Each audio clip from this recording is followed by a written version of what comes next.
इह तथोपलभ्यते नान्तो न चादिर्न च संप्रतिष्ठा अश्वत्थमेनं सुविरूढमूलम् असङ्गशस्त्रेण दृढेन छित्त्वा असङ्गशस्त्रेण दृढेन छित्त्वा।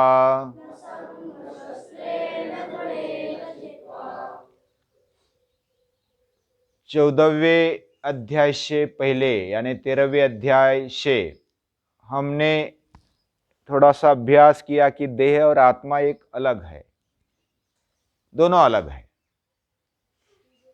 इसका ज्ञान भगवान ने हमें बताया। और क्षेत्र ये हमारा शरीर है और क्षेत्रज्ञ यह हमारी आत्मा है।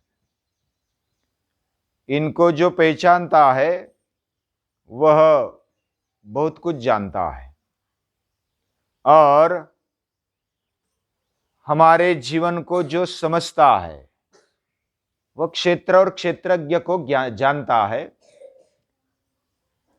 14वें अध्याय में त्रिगुणों का लक्षण, उसके कार्य और कार्य का वर्णन ये आया है और ये बताया कि ये त्रिगुणों को तमोगुण, रजोगुण और सत्वगुण, तमोगुण और रजोगुण को दबा दो, पूरा नष्ट कर दो, पूरा कंट्रोल में रखो और सत्वगुण को पंगु कर दो, लंगड़ा कर दो। इसको लंगड़ा कैसे करना है? तो सत्वगुण में से जो फलाशक्ति है और अहंकारिता है वह सातत्य से दूर करो। हम जब कर्म करते हैं तो कुछ फल मिलता है और फल मिलता है तो हमें ऐसा अभिमान लगता है कि अरे मैंने कर्म किया और इसलिए मेरे मेहनत के कारण मिला। यह लगना स्वाभाविक है, लेकिन गीता इधर सावधान रहने के लिए बोलती है, कर्म करो या भक्ति, उसमें आसक्ति न रखते हुए, अहंकार न रखते हुए कर्म करते जाना है, ज्ञान ग्रहण करते जाना है, भक्ति करते जाना है। और तभी हम 3 गुणों को पार कर सकते हैं। सत्व रज तम गुणों को पार तभी करते जब हम अव्यभिचारिणी भक्ति को अपनाते हैं। अव्यभिचार मतलब, व्यभिचार मतलब इधर उधर भटकना, ये अच्छा है वो अच्छा है, ये भी देव अच्छा है वो भी देव अच्छा है, और मन में वैसी कुछ संकल्पना नहीं रहती कि क्या है भगवान, और वो भटकते रहता है, ये मेरा भला करेगा वो मेरा भला करेगा। ऐसे भटकने वाले व्यभिचारी रहते हैं। और अव्यभिचार से, अनन्य चित्त से जो मेरी भक्ति करता है वह गुणों को पार कर जाता है और ब्रह्मीभूत हो जाता है, ब्रह्ममय हो जाता है। इस प्रकार पूरा आत्मसमर्पण होना चाहिए और इस स्थिति में पहुंचने के बाद भी भक्ति जारी रखनी चाहिए। जैसे संत तुलसीदास, संत तुकाराम हुए, उन्होंने अपना सब कुछ दांव पर लगा दिया, सब कुछ समर्पण कर दिया। आता उर्लो उपकारा पुरता, अभी मैं उपकार के लिए बचा हूं, बस मुझे मेरे लिए कुछ नहीं करना है, निष्काम कर्म, ये इधर दिखाई देता है। और इस प्रकार अगर हम अपना जीवन जीते हैं तो पुरुषोत्तम बन जाते हैं, उत्तम पुरुष बन जाते हैं। और उत्तम पुरुष का जो ज्ञान है वह एक शास्त्र है, गुह्यतम ऐसा शास्त्र है। इति गुह्यतमम शास्त्रम इदम मुक्तम मया नघ। हे अनघ, हे निष्पाप अर्जुन, मैं जो बताने जा रहा हूं गुह्यतम ऐसा शास्त्र है। शास्त्र यानी, हमने एक बार व्याख्या देखी थी, शास्त्र यानी जो शासन कर सकता है, शास्त्र यानी जो बदलता नहीं है, शास्त्र यानी जो त्रिकालाबाधित सत्य है, तीनों काल में, भूतकाल, भविष्य काल और वर्तमान में भी जो बदलता नहीं है, वही मार्गदर्शन वो करते रहता है। इतनी स्पष्टता उस ज्ञान में रहती है। ऐसा न बदलने वाला शास्त्र होता है। तो ऐसा शास्त्र मैं तुझे संक्षिप्त में बताता हूं, और 15वें अध्याय पूरे इससे भरा हुआ है।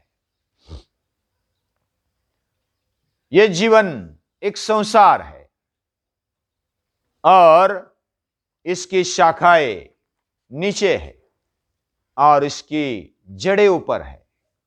ये उल्टा है और ये अव्यय है, यानी कभी कभी खत्म न होने वाला अनादि है। उसका कोई आदि नहीं, आरंभ नहीं, और उसका कोई अंत भी दिखाई नहीं देता नहीं है। लेकिन वो अनंत नहीं है, ऐसा भी जब हम विचार करते हैं तो पता चलता है। भगवान भी कहते हैं कि ये प्रवाह नित्य है, लेकिन इसको तोड़ा जा सकता है। हमारे वैयक्तिक जीवन के लिए इसको तोड़ा जा सकता है। ये जो प्रवाह नित्यता है, ये जो जीवन है, जन्म से लेकर बचपना, युवावस्था, जरावस्था और मृत्यु, यहां तक हमारा प्रवास चलते रहता है। मृत्यु के बाद भी प्रवास जारी रहता है। ये जन्म जन्मांतर का प्रवाह है, ये संसार, और इसमें रहकर इसको तोड़ा नहीं जा सकता। इसमें से बाहर निकलने की आवश्यकता है। जब हम प्रवास से बाहर आ जाएंगे तब हम इसको तोड़ सकते हैं। असंग शस्त्रेण दृढ़ेन छित्वा। मनुष्य जन्म हमें मिला, इस संसार में हम आए हैं, तो ये मिला है हमें, ये संसार रूपी प्रवाह की नदी हम साथ में, हमारे साथ में, हम उसमें ही बह रहे हैं। लेकिन उससे जब बाहर आते हैं तट पर, किनारे पर, तो हम इसको तोड़ सकते हैं। जैसे नरसिंह, जैसे ज्ञानेश्वर महाराज, जैसे तुकाराम, शंकराचार्य, ये सभी किनारे पर आ गए और नदी को देखने लगे कि ये संसार वृक्ष, ये संसार प्रवाहित है, ये अनादि है और ये शांत है, यानी इसका अंत किया जा सकता है और इस प्रवाह से हम बाहर निकल सकते हैं। कुछ महापुरुषों ने ऐसा करके दिखाया और बताया भी। संसार में भक्तों की जैसी विरक्ति हमारे जीवन में आ सकती है क्या? आ सकती है। ऐसे भगवान कहते हैं, जब हम ऐसा अभ्यास करें कि दिन में या तो हमारे जीवन में ऐसा कुछ समय रखे जो हम निस्वार्थ भाव से कुछ कर्म करें। जब हम निस्वार्थ भाव से कुछ ना कुछ करेंगे तो हमारे जीवन में एक अलिप्तता आने लगती है, एक निर्लेपता आने लगती है। जैसे आकाश, आकाश सभी में रहता है, फिर भी उसमें कोई छेद नहीं, उसमें कोई लेप नहीं, उस पर कोई कीचड़ नहीं फेंक सकता। आकाश को वो चिपकता नहीं है। जैसे कीचड़ में कमल आता है, उसको कीचड़ या तो पानी चिपक नहीं सकता है। इस प्रकार हमारा जीवन भी संसार में रहते हुए भी अनासक्त रह सकता है। हम संसार में रहते, जन्म जन्मांतर से हमारा संसार चल रहा है, फिर भी आसक्ति बनी हुई है, हम चिपके हुए हैं। ये वस्तु मेरी है, ये भाई मेरा है, ये बहन मेरी है, ये पुत्र मेरा, ये पुत्री मेरी है, ये पत्नी मेरी, पति मेरा है। ये अलग अलग दृष्टि से हम इसको चिपके हुए हैं। 13वें अध्याय में, 14वें अध्याय में बताया, पुत्रदार गृहादिषु असक्तिरणभिष्वंग पुत्रदार गृहादिषु। असक्ति यानी अनासक्त रहना, ये बड़ा कठिन है। फिर भी अगर संसार से हमें कुछ सीखना है, बाहर आना है, तो ये करना पड़ेगा। और ये संग शस्त्र से हम इसको कर सकते हैं, तोड़ सकते हैं। ये आसक्ति हमें चिपकी हुई, इसको कैसे निकालना? एक उदाहरण दिया जाता है कि अति परिचय से अवज्ञा हो जाती है। अति परिचयाद अवज्ञा संतत गमना अनादरो भवति। हमें माता पिता का महत्व पता नहीं चलता। हमें शिक्षक या तो गुरु का जब तक पास है तब तक पता नहीं चलता। माता पिता भी जब पास है तो उनका महत्व पता नहीं चलता है।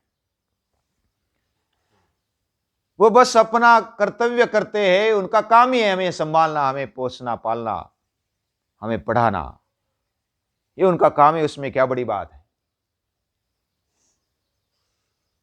तो ये अति परिचय से अवज्ञा हो जाती है। जो चंदन के वन में रहते हैं उनका व्यवहार ऐसा होता है, वो चंदन के वृक्ष को जलाने के लिए, शेकोटी करने के लिए या तो शेकने के लिए उसका उपयोग करते हैं। चंदन तरुकाष्ठमिंदनम कुरुते अति परिचयाद अवज्ञा संतत गमना अनादरो भवति। मलये भिल्ल पुरंद्री चंदन तरुकाष्ठमिंदनम कुरुते। अति परिचय से अवज्ञा हो जाती है। संत भी हमारे साथ में होते हैं तो उनकी अवज्ञा हम कर देते हैं। अच्छे विचारों की अवज्ञा कर देते हैं। जब ज्यादा विचार हमारे आसपास घूमने लगते हैं तो हमें ऐसा इसका महत्व पता नहीं चलता। जो गंगा के किनारे रहते उनको गंगा का महत्व पता नहीं चलता। जब गंगा को इतना हम पवित्र मानते, दूर दूर से लोग आते हैं। जिनके पास गंगा उनके घुटनों को कहो, ऐसा मराठी में मन है।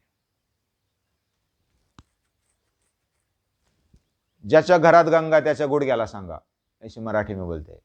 जिसके घर में गंगा है उसके घुटने को कहो, घुटने में माथा होता है, ऐसे बोलते हैं। उनको दिमाग नहीं चलाते कि ये गंगा पवित्र है। ये जो हमारे पास हमारा ध्यान रखते हैं, हमें संभालते हैं, कभी डांटते भी है, तो उनको अति परिचय से उनकी अवज्ञा नहीं होनी चाहिए। लेकिन अति परिचय से अवज्ञा हो जाती है। लेकिन संसार का ये इसके विरुद्ध है।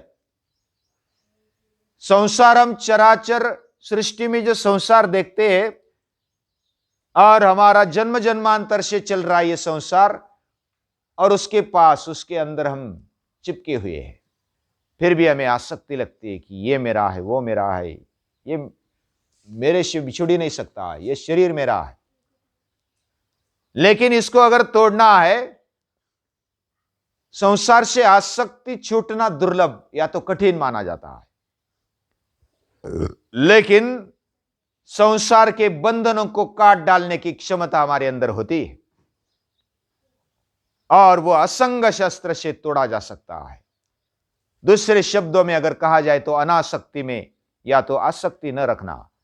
जैसे किसी को चाय पिए बिना कुछ चलता ही नहीं, उसका प्रभात होता नहीं, उसकी सुबह नहीं होती चाय पिए बिना, उसको कुछ सोचता ही नहीं, बेड टी चाहिए, यानी कि जो पथारी में से उठ गए तो बस चाय चाहिए। उसके बिना वो टॉयलेट भी नहीं जाते, दांत भी नहीं घसते, बिना दांत घिसे ही चाय पी लेते। वो आसक्ति है, ये आसक्ति छूटती नहीं। लेकिन जैसे कमल पत्र या तो कमल पुष्प कीचड़ में रहते हुए भी वह निर्लेप रहता है, और वैसा ही हमारा जीवन अगर रखना है तो ज्ञान गर्भ वैराग्य चाहिए। स्मशान वैराग्य होता है। कभी कभी ऐसा लगता है, कोई चल बसाया तो मृत्यु हो गई, तो ऐसा लगता है अरे ये तो नश्वर है, ये संसार दुखमय है, ऐसा लगता है, टेम्पररी। उसको स्मशान वैराग्य बोलते हैं। स्मशान वैराग्य टेम्पररी होता है। या तो कोई दुख देखा या तो कोई ऐसा प्रसंग देखा तो उस समय के लिए आ जाता है, फिर घर में आकर के वैसा ही व्यवहार करते हैं।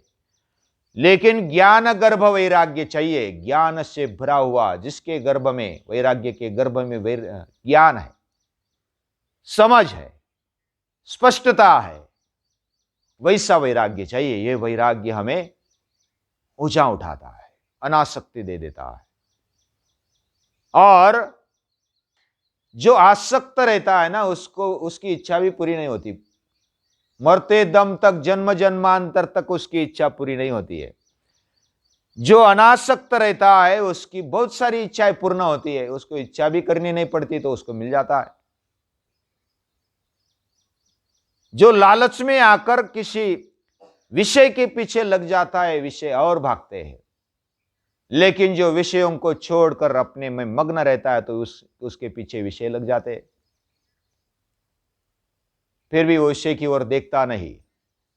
ऐसा वो अनासक्त रहता है। ऐसा जीवन कैसा होता है, ये संसार वृक्ष का वर्णन भगवान ने किया। और इसमें से परम पद कैसे प्राप्त करना है, ये परम पद की प्राप्ति हम कर सकते इस जन्म में आकर के, इस देह में आकर के। इतना इसका महत्व है। महत्व होने के बावजूद भी इसकी मर्यादा ये ध्यान में रखना है। तो एक एक दिन हम थोड़ा अभ्यास करते जाएंगे। ये पाठशाला है, धीरे धीरे अभ्यास करेंगे, एक एक बात को समझ लेंगे, फिर आगे बढ़ेंगे। तब तक के लिए नमस्कार।